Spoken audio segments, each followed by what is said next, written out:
Shalom saudara-saudara yang dikasihi Tuhan Yesus Kristus. Selamat pagi, selamat berjumpa dalam renungan pada pagi hari ini. Selamat beraktivitas dan selamat melayani Tuhan. Kita bersyukur karena kemurahan Tuhan. Hari ini kita boleh bangun dengan kekuatan baru. Semua karena anugerah Tuhan. Saat ini sebelum kita mendengarkan renungan firman Tuhan, marilah sama-sama kita berdoa. Bapa kami yang di sorga, Bapa dalam nama Tuhan Yesus Kristus, Tuhan dan Allah kami yang baik, kami bersyukur untuk berkat kemurahan-Mu, di sepanjang malam Tuhan sudah lindungi kami, dan pagi ini kami boleh ada sebagaimana kami adanya. Semua karena berkat kemurahan Tuhan. Saat ini kami mau mendengarkan sabda firman-Mu.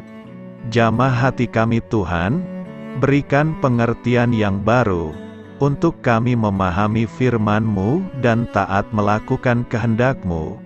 Dalam nama Tuhan Yesus, kami berdoa. Haleluya. Amin. Saudara yang terkasih, ayat pembacaan Alkitab kita hari ini terambil dari Yohanes 7 ayat yang ke-32 sampai 34. Yohanes 7 ayat 32 sampai 34. Orang-orang Farisi mendengar orang banyak membisikkan hal-hal itu mengenai Dia, dan karena itu imam-imam kepala dan orang-orang Farisi menyuruh penjaga-penjaga bait Allah untuk menangkapnya. Maka kata Yesus, "Tinggal sedikit waktu saja aku ada bersama kamu, dan sesudah itu aku akan pergi kepada Dia yang telah mengutus aku. Kamu akan mencari aku, tetapi tidak akan bertemu dengan aku, sebab kamu tidak dapat datang ke tempat di mana aku berada." Sahabat suara kasih, ayat emas renungan kita hari ini adalah Yohanes 7 ayat 34. Kamu akan mencari aku, tetapi tidak akan bertemu dengan aku, sebab kamu tidak dapat datang ke tempat di mana aku berada. Judul renungan kita hari ini adalah Tuhan membentuk hidup kita, ditulis oleh Holy Bible. Sahabat suara kasih, Tuhan Yesus menceritakan banyak kisah kepada murid-muridnya, untuk membantu semua orang tahu, bagaimana caranya supaya kita siap, saat Dia datang ke dunia. Salah satunya adalah tentang 10 gadis di dalam Alkitab.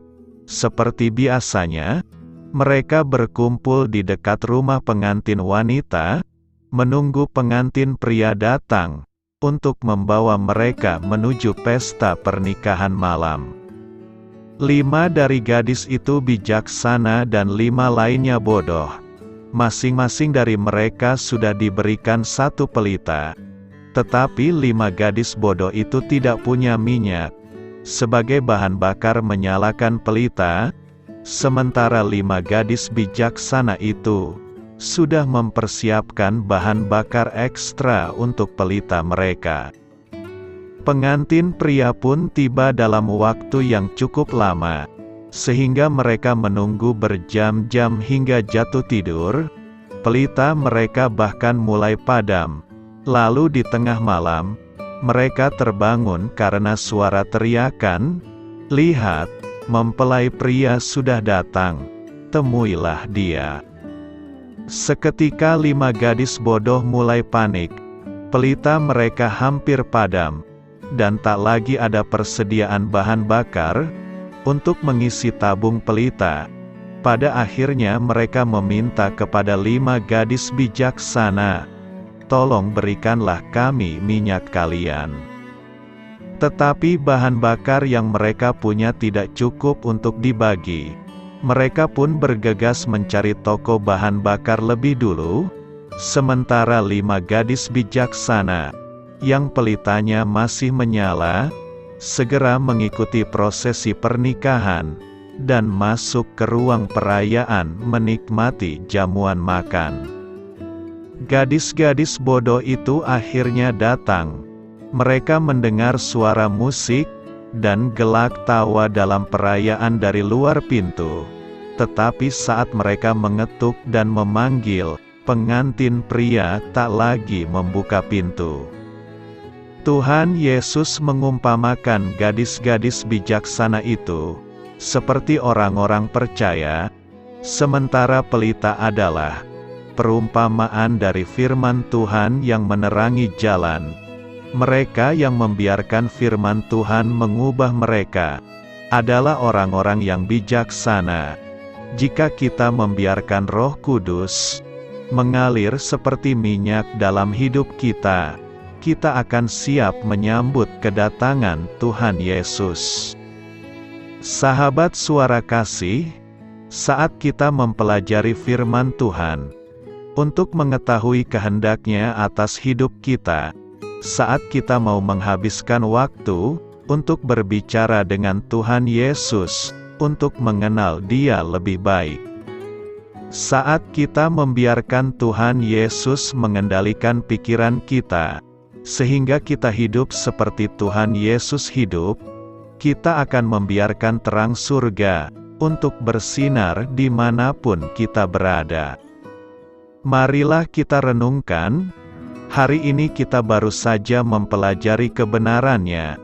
Ambil waktu Anda sejenak untuk berdoa, dan meminta Tuhan Yesus untuk memenuhi Anda dengan kasih-Nya.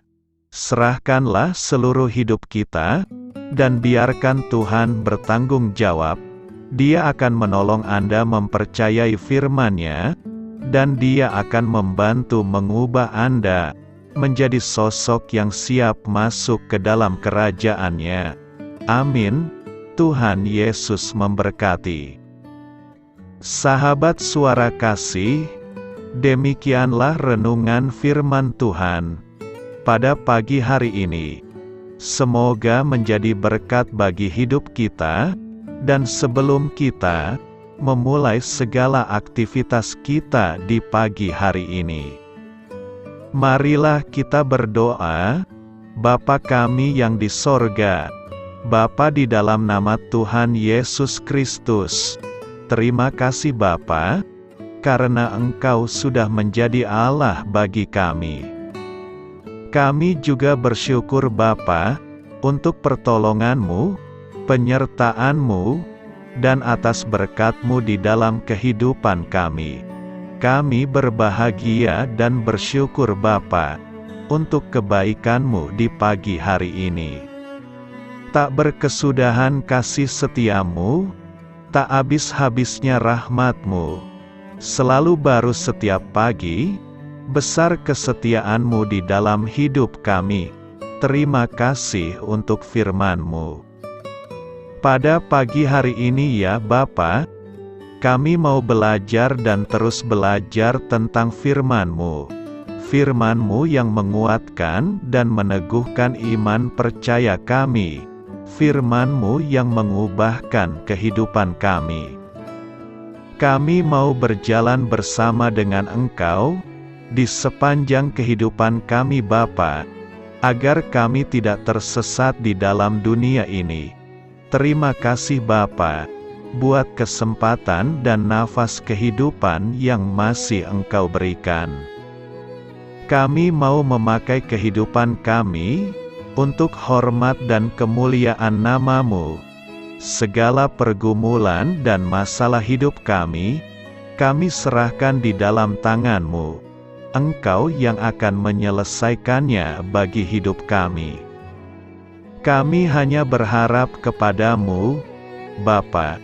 Hamba berdoa untuk saudara-saudara kami, yang sudah mendengarkan renungan firman-Mu pada pagi hari ini, yang saat ini sedang mengalami sakit penyakit, pergumulan, masalah, kebutuhan ekonomi. Kiranya Engkau yang jamah, sembuhkan dan pulihkan. Berkati juga perekonomian mereka, serta berikan jalan keluar di setiap pergumulan masalah yang mereka sedang hadapi. Dan ajarlah kami Bapa, untuk selalu berharap dan percaya sepenuhnya kepada Tuhan Yesus. Kiranya Engkau yang terus memberkati kehidupan kami, keluarga kami, dan sanak saudara kami, daerah tempat tinggal kami, bangsa dan negara kami, pemerintah-pemerintah kami. Biarlah semuanya dalam perlindungan-Mu Bapa, dan jadilah sesuai dengan kehendak-Mu yang terbaik di dalam kehidupan kami. Dan pada pagi hari ini ya Bapa, kami mau berterima kasih buat perlindungan-Mu di sepanjang malam yang telah kami lewati. Pagi hari ini, kami akan memulai aktivitas kami sebagaimana mestinya. Kami yakin dan percaya, perlindungan-Mu tetap ada di dalam hidup kami, dan juga di sepanjang hari yang akan kami lewati ini. Terima kasih Bapa. Inilah yang menjadi doa dan permohonan kami. Dalam nama Tuhan Yesus Kristus, kami berdoa. Amin.